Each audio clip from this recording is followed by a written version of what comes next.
রিজিক নিয়ে আমরা পেরেশান হই, হায় আমার কি হবে, কি খাবো আমি। যদি আমি এই কথাটা চিন্তা করতাম যে রব্বুল আলামিন তো আমার তাকদিরে সুনির্ধারিত করে রেখেছেন আমার রিজিক, তাই না? আমার অংশটা তো আমি পাবো, মুখে খাবো।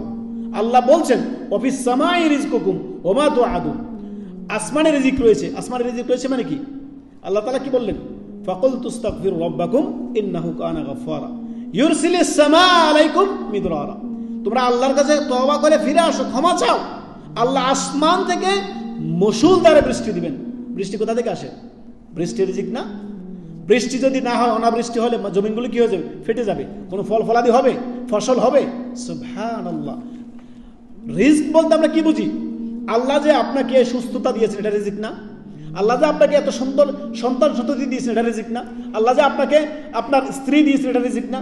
আল্লাহ যে আপনাকে এত সুন্দর ভালো বাবা মা দিয়েছেন, এটা রিজিক না?